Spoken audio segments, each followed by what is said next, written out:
Dear views अस्सलाम वालेकुम। Hand writing universe channel पर हम आपको खुश आमदीद कहते हैं। मैं Arsalan Shafiq international hand writing specialist आपसे मुखातब हूँ। अगर आप चैनल पर नए हैं तो सब्सक्राइब कर लें ताकि आपको इन्फॉर्मेशन मिलती रहे।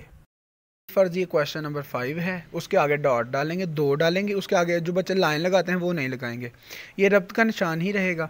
उसके बाद मिडल के अंदर हम हेडिंग लिखेंगे, पेज के वस्त के अंदर ये हेडिंग आनी चाहिए। और इसकी जो अप्रोप्रिएट हेडिंग इस सवाल की बनती है वो है जी मुख्तसर सवालात के जवाबात। ये जब हम लिख लेंगे तो इसके गिर्द ब्रैकेट डाल के इसको जो है वो इनसर्कल कर लेंगे। ये हमारी हेडिंग हो गई। अब उसके बाद आपको पता है हर एक पार्ट का कोई स्पेसिफिक नंबर होता है, तो अब हम पार्ट का जो नंबर है उसको लिखेंगे। पार्ट का नंबर सेंटर में लिखेंगे। ये हमने पार्ट का नंबर लिख दिया कि ये 1 है। अब हम उसकी मेन हेडिंग बनाएंगे। मसलन दिल कवा को बेकार छोड़ देने से क्या मुराद है, तो अब इसकी जो मेन हेडिंग है वो दिल कवा, तो मतलब वो मेन हेडिंग लिखी जाएगी, सारे का सारा सवाल नहीं लिखेंगे। तो ये मैं उसकी मेन हेडिंग लिख रहा हूँ, दिली कवा को बेकार छोड़ देने का क्या मतलब है। ये 9th क्लास के सिलेबस में से मैंने फर्जी एक क्वेश्चन लिया है।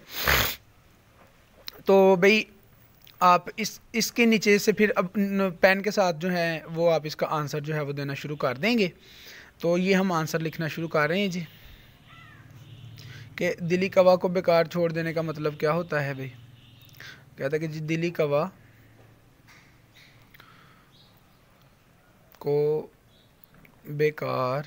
अब आप गौर करें पेन की राइटिंग किस तरह से लिखनी है, ये भी थोड़ा गौर करनी है साथ साथ में। सिर्फ अटेम्प्टेशन तो चलें सीख ही लेंगे आप, यहाँ से आपने ये भी सीख लेना है कि किस तरह से आप खूबसूरत लिख सकते हैं। ये पेन के साथ कैसे आपने कितनी स्पेस छोड़नी है, कैसे एक हाशिए के साथ से शुरू करना है और दूसरे हाशिए तक जो है वो लिखते हुए जाना है। लफ्ज़ों को लाइन से उठा उठा के रखना है, अलिफ को हमेशा सीधा रखें और काफ के जो कश्क होती है, काफ के जो डंडे होते हैं वो साथ जोड़ने हैं हमेशा।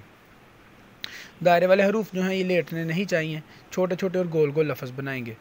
तो इस तरह से राइटिंग बहुत खूबसूरत जो है वो लगती है। तो मतलब हम शार्ट क्वेश्चंस जो हैं, आपको पता पेपर में आमतौर पे 2 नंबर का आता है, तो 2 नंबर का क्वेश्चन जो होता है उसमें मैक्सिमम जो है मैक्सिमम 3 से 4 लाइनें लिखनी चाहिए, इससे ज़्यादा नहीं लिखना चाहिए। कई बच्चे इसको लिख ही जाते हैं जबकि ऊपर उन्होंने कहा हुआ है मंदरजा झैल सवालात के मुख्तसर जवाबात दीजिए। तो इसलिए भाई शार्ट क्वेश्चन को बहुत ज़्यादा लेंथी नहीं करना। शार्ट क्वेश्चन में सिर्फ आपने उतनी डिटेल देनी है जितनी उन्होंने मांगी हुई है, मेन चीज़।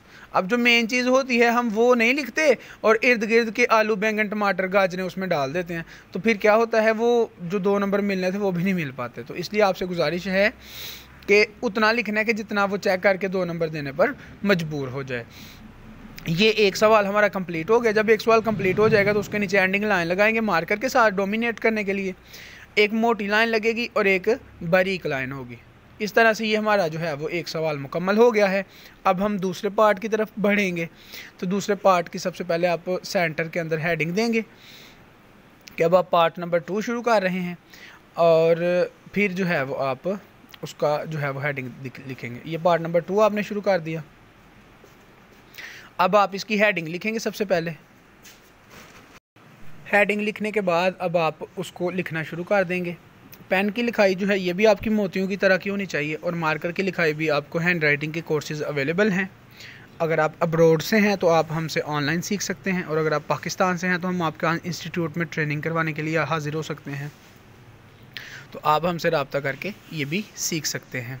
आप खुद एफ़र्ट कीजिएगा क्योंकि इंसान के लिए वही कुछ है जिसके लिए वो कोशिश करता है। अगर आप मेहनत से काम करेंगे, अगर आप काविश करेंगे, अगर आप कोशिश करेंगे तो अल्लाह ताला आपको ज़रूर नवाजेगा। ठीक है जी। तो शार्ट क्वेश्चंस जो हैं इस तरह से हम पेपर में लिखते हैं। जब शार्ट क्वेश्चंस कंप्लीट हो जाते हैं तो बेटा हम क्या करते हैं जी, हम एट द एंड जो है उसको मुकम्मल करके उसके नीचे दोबारा से डबल लाइन लगा देते हैं। एक लाइन मोटी लगाई जाती है और एक लाइन बारीक लगाई जाएगी। पेन की लिखाई जो है इसमें स्पीड बढ़ाने के लिए आपने खूब प्रैक्टिस करनी है। बहुत ज़्यादा लोग अभी भी क्वेश्चंस करते हैं कि सर बोर्ड के अंदर कौन सी स्टेशनरी यूज़ करनी है। भाई इस पर मैंने वीडियो बना दी है, कुछ लोग क्वेश्चंस करते हैं कि सर स्पीड कैसे तेज़ होगी, मैंने इसके ऊपर पूरी वीडियो बना दी है, तो काइंडली वो वीडियोस जो हैं वो भी आप देखें ताकि आपके सवालात जो हैं उनके आपको जवाबात मिल जाएं। तो इसके नीचे जो है आपने डबल लाइन लगा